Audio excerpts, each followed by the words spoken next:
Si vous êtes en quête de sens pour votre épargne, voici une bonne nouvelle. Du 27 septembre au 4 octobre a lieu la semaine de la finance responsable. Un coup de projecteur avec des débats, des animations partout en France sur le fond comme sur les formes de la finance responsable.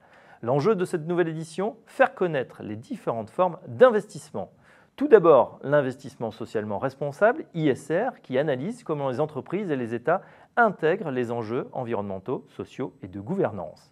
On parlera ensuite de la finance solidaire qui vise à faire fructifier son argent tout en participant aux enjeux de notre société, par exemple la lutte contre le chômage, le mal-logement, le développement de l'agriculture biologique ou encore des énergies renouvelables. Autre forme d'investissement, le financement participatif ou crowdfunding. Les projets visant un impact sociétal sont présentés sur Internet et financés par une communauté d'investisseurs. Si le projet vous enthousiasme, il est possible de le financer sous plusieurs formes, le don, le prêt et l'investissement en capital.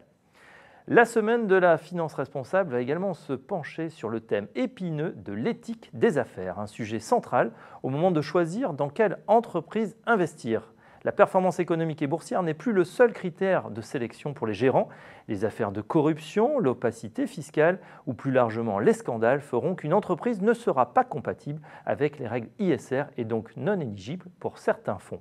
Concilier éthique et affaires, un débat ancien mais un nouveau challenge pour les investisseurs comme pour les patrons. La pression est de plus en plus forte et la tendance n'est pas prête de s'inverser. Les millennials, 25-34 ans, sont plus réceptifs que leurs aînés à ces sujets. Ce sont eux qui augmentent le plus leur part d'épargne dans les investissements durables. Bonne semaine de la finance responsable à tous.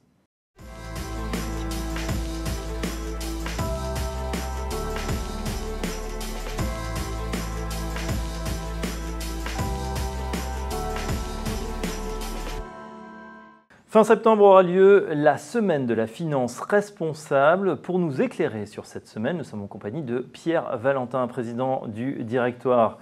Alors Pierre, première question, qu'est-ce que c'est que cette semaine de la finance responsable ? Alors cette semaine de la finance responsable a été créée par le Forum pour l'investissement responsable pour faire connaître la finance responsable au plus grand nombre. Elle a été créée en 2010. Et puis elle s'est élargie.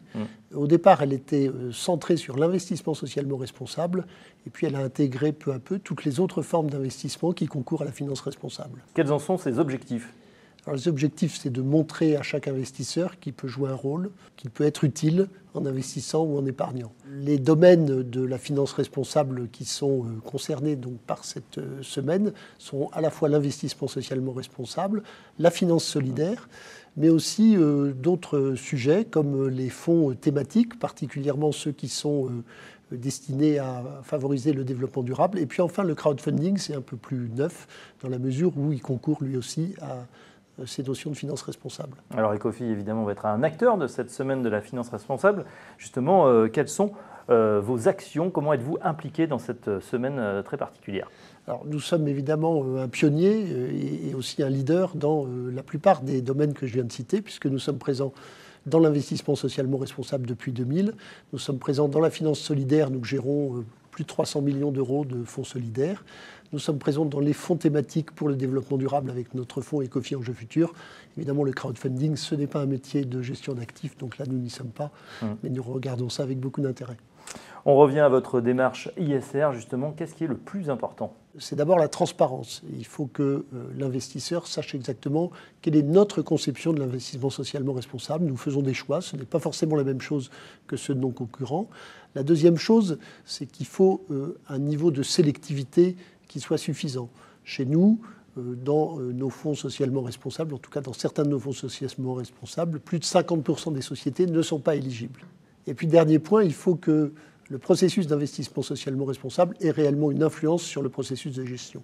Côté solidaire, là, quelles sont vos actions ? Nous avons une action extrêmement diversifiée. Je rappelle qu'un fonds solidaire, c'est un fonds où 10% maximum de l'investissement va vers des entités à forte utilité sociale et environnementale, des entités non cotées. Et grâce aux 90% qui restent, qui sont investis dans des entités cotées, le fonds est un fonds liquide dont on peut entrer ou sortir tous les jours. Alors nous sommes très diversifiés. Nous avons 75 émetteurs solidaires dans les poches solidaires de nos fonds solidaires. Et nous avons plusieurs thématiques possibles dans notre fonds solidaire. Nous avons ce que nous appelons l'action pour la planète, agir pour la planète avec par exemple de l'énergie renouvelable. Nous avons agir pour une société plus juste avec des choses comme le logement très social. Nous avons Agir pour entreprendre autrement, et là nous soutenons toute l'insertion par l'activité économique et aussi l'emploi des personnes en situation de handicap. Et puis enfin, nous avons un thème qui s'appelle Agir pour la solidarité internationale, où là nous prêtons par exemple à des ONG qui sont spécialisées dans l'humanitaire. Que faites-vous en ISR en termes d'impact ? Nous avons une démarche qui consiste à illustrer l'efficacité de notre processus d'investissement socialement responsable. Il ne suffit pas de sélectionner les entreprises en fonction d'un certain nombre de critères, il faut vérifier ce qu'elles font vraiment. Et pour ça, nous publions des indicateurs, 6 indicateurs d'impact. Par exemple, l'émission de gaz à effet de serre en moyenne de l'ensemble de notre portefeuille, et nous vérifions que cette émission moyenne de notre portefeuille est inférieure à l'indice de référence, à l'émission de l'indice de référence. Même question en ce qui concerne le solidaire. Nous faisons un certain nombre de publications de mesures d'impact là aussi. Nous publions d'ailleurs un rapport d'activité solidaire où nous donnons le nom de toutes les entreprises dans lesquelles nous investissons, mais nous mesurons par exemple le nombre de personnes relogées dans le logement très social ou bien le nombre d'emplois créés dans l'insertion par l'activité économique. Cette année, la semaine de la finance responsable coïncide avec le salon Patrimonia dédié aux conseillers en gestion de patrimoine. Vous y serez, Pierre, que va-t-on trouver sur le stand et pourquoi participez-vous à Patrimonia ? On a été présent dans le salon Patrimonia quasiment depuis le début. Le thème de cette année nous plaît beaucoup, c'est investir pour changer le monde. Nous avons été parfois un peu isolés lorsque nous parlions d'investissement socialement responsable parce que c'était, il y a quelques années, un thème qui plaisait plus aux institutionnels qu'aux conseillers en gestion de patrimoine ou à leurs clients. Et par ailleurs, on est très encouragé par les résultats d'un sondage qui vient d'être publié par Schroders qui indique que du côté des particuliers, il y a moins de 19% des particuliers en France qui craignent que l'ISR provoque de moins bonnes performances que la gestion classique. Vous allez mettre certains produits à l'honneur devant ce Patrimonia ? Oui, bien sûr. Donc, Ecofi Enjeux Futurs, notre fonds thématique autour du développement durable et humain. Et puis du côté du solidaire, Choix Solidaire, qui est un fonds très diversifié en entités solidaires. Ecofi Investissement, donc à retrouver sur le salon Patrimonia, ce sera fin septembre à Lyon. Ainsi s'achève ce buzz du mois. Pierre Valentin, vous restez avec nous. Dans un instant, le grand format.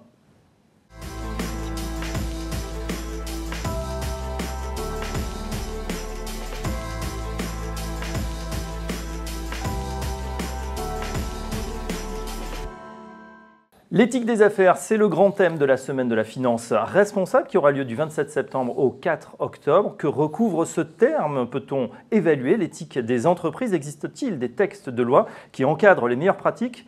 Pour décrypter le sujet, on en parle avec Sandrine Blanc. Bonjour Sandrine. Bonjour. Vous êtes spécialiste justement de ces questions, enseignante-chercheuse à l'INSEC et membre du comité d'éthique d'Ecofi Investissement. Avec nous également sur le plateau, Pierre Valentin. Bonjour Pierre. Bonjour Fabrice. Vous êtes président du directoire d'Ecofi Investissement. L'éthique des affaires, un vaste sujet. Qu'est-ce que c'est exactement? Une première définition, Sandrine. Il y a plusieurs approches, mais quand on parle d'éthique des affaires, on parle de toutes les questions qui traitent de la responsabilité morale portée par les acteurs dans la conduite des affaires, dans la vie des affaires, dans la vie économique. Alors certains vont préférer réserver le terme d'éthique des affaires plutôt aux obligations morales individuelles, alors qui sont définies soit par rapport à des valeurs personnelles ou par rapport à une morale personnelle, et utiliser plutôt le terme de responsabilité sociale de l'entreprise, la RSE, pour tout ce qui concerne l'entreprise, mais l'entreprise cette fois comme collectif. Et donc, responsabilité qui va être définie par rapport à des valeurs publiques, des valeurs dont on espère qu'elles sont partagées par l'ensemble de la société. Côté entreprise, Pierre Valentin, quelle est votre approche, vous, de cette éthique des affaires? C'est l'ensemble des règles et des codes de conduite qui amènent les entreprises à un haut niveau de transparence et de responsabilité. Plus précisément, d'après Vigeo, qui est l'agence de notation extra-financière, la question recouvre 4 domaines principaux. La lutte contre la corruption, la prévention des conflits d'intérêts, et puis la transparence des activités de lobbying, et enfin la question de la fiscalité dont nous allons parler maintenant. Alors justement, effectivement, cette fiscalité, quels sont les aspects clés en termes d'éthique des affaires? On s'intéresse à des pratiques légales. Donc on parle bien d'évitement fiscal, on ne parle pas d'évasion fiscale. Le problème que pose l'évitement fiscal, alors il y en a plusieurs. Premier problème, c'est une érosion de la base d'imposition. Donc on voit les budgets des États potentiellement être réduits, et donc ça peut affecter les politiques publiques. Deuxième difficulté, c'est une difficulté en termes d'équité fiscale entre les entreprises, avec certaines qui peuvent se retrouver avec un taux effectif d'imposition inférieur à d'autres. Et difficulté aussi liée là plutôt à l'évitement fiscal des multinationales, c'est l'impact que ça peut avoir sur les inégalités entre pays, avec des pays moins développés qui vont avoir plus de difficultés à redéployer leur fiscalité sur les facteurs fixes comme le travail ou comme la consommation.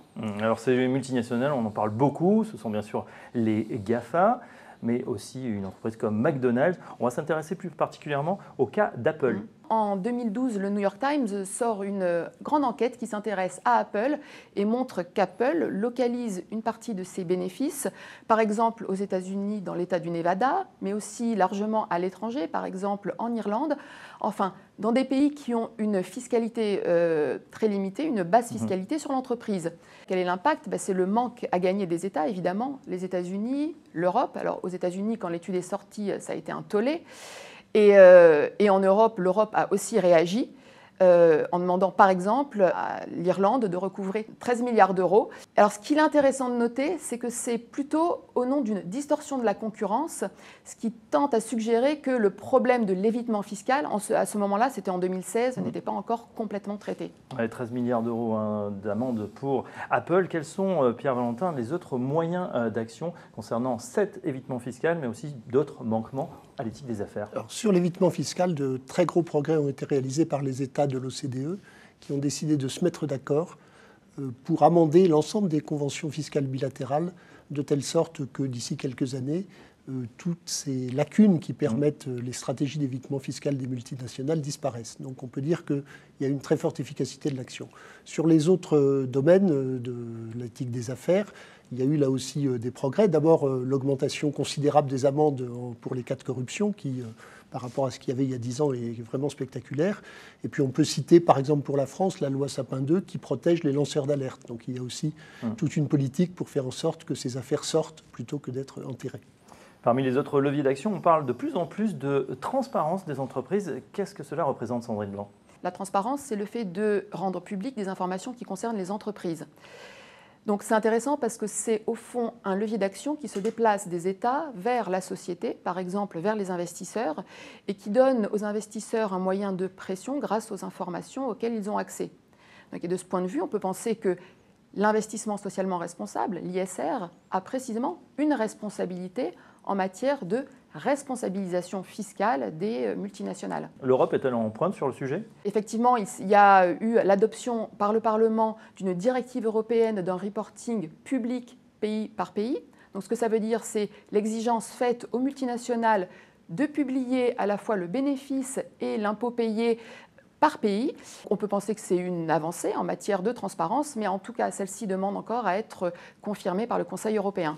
En ce qui concerne la lutte contre l'optimisation fiscale des GAFA en particulier, qu'est-ce qu'a mis en place l'Europe ?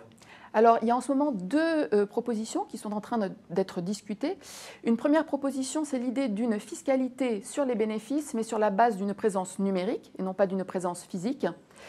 Et deuxième idée, c'est là plutôt l'idée d'une taxe sur les revenus liés à l'activité numérique, mais taxe provisoire et qui serait en place jusqu'à ce que la première mesure soit, elle, définitivement adoptée.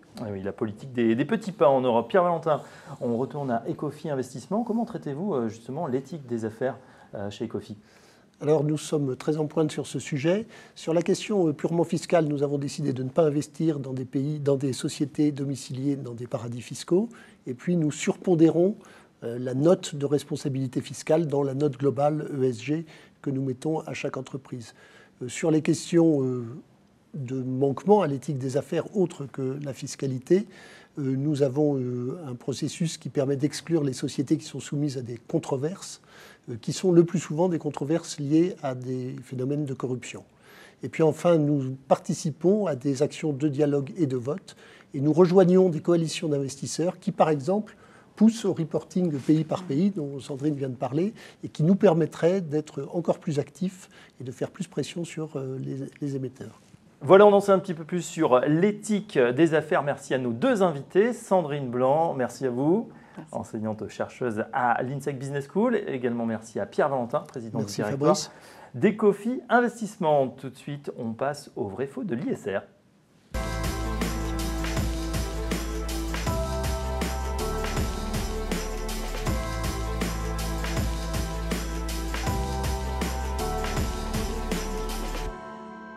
Le vrai-faux de l'ISR. Chaque mois, on déconstruit une idée reçue en compagnie de Cesare Vitali. Bonjour Cesare. Bonjour Fabrice. Vous êtes responsable de l'ISR chez Ecofi Investissement.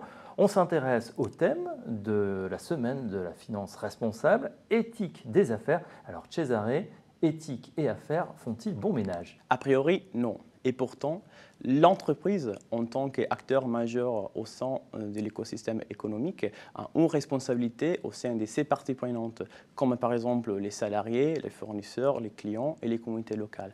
Mais pas seulement justement pour des questions éthiques, mais aussi parce que cela peut avoir un impact sur son business et sa réputation.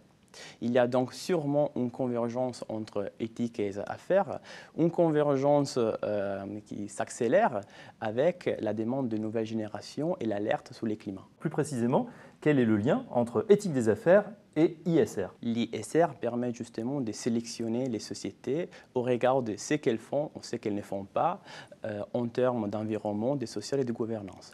Par exemple, l'ISR permet d'évaluer les politiques mises en œuvre par les sociétés avec les salariés en termes, par exemple, de formation, de santé-sécurité et des rémunérations. Ainsi, il y a de plus en plus de recherches qui ont confirmé qu'il n'y a pas la performance économique durable sans l'intégration des critères environnementaux, sociaux et de gouvernance. Un des enjeux de l'éthique des affaires, c'est la corruption. Pouvez-vous nous en dire un petit peu plus? En 2016, le Fonds monétaire international a évalué les coûts de la corruption à 2% du PIB mondial, soit entre 1500 et 2000 milliards de dollars par an.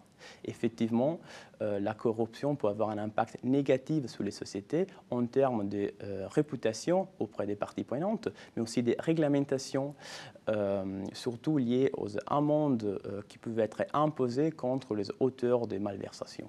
D'autant qu'avec ces sanctions, on a aussi un prix des amendes qui est de plus en plus élevé. Effectivement, les prix des amendes est devenu exponentiel ces dernières années et ça peut avoir aussi des conséquences sur les cours en bourse, comme les cas Dieselgate liés à Volkswagen a démontré. Quels critères concernant l'éthique des affaires utilisez-vous pour construire vos modèles d'analyse ESG?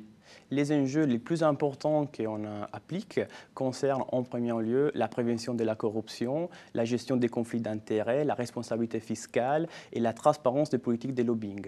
Pour les évaluer, Ecofi analyse les procédures internes des sociétés, par exemple la qualité des chartes éthiques, mais pas seulement.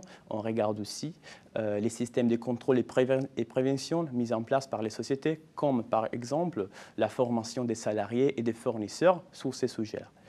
Dans ces contextes, la solidité et la transparence du modèle de gouvernance sont fondamentaux. Y a-t-il d'autres critères que vous utilisez? Ecofi Investissement analyse aussi l'implication des sociétés dans des épisodes controversés qui peuvent représenter des raisons d'exclusion de l'univers éligible, mais aussi des sujets de dialogue actionnarial quand la gravité est mineure. Pour faire ça, Ecofi fonde l'analyse sur les documents qui sont publiés par les sociétés, mais aussi sur les opinions des parties prenantes externes, comme Transparency International, une ONG parmi les plus actives sur ces sujets. Eh bien voilà de quoi réconcilier éthique et affaires. Cesare Vitali, merci. Merci Fabrice. Je rappelle que vous êtes responsable de l'ISR chez Ecofi Investissement.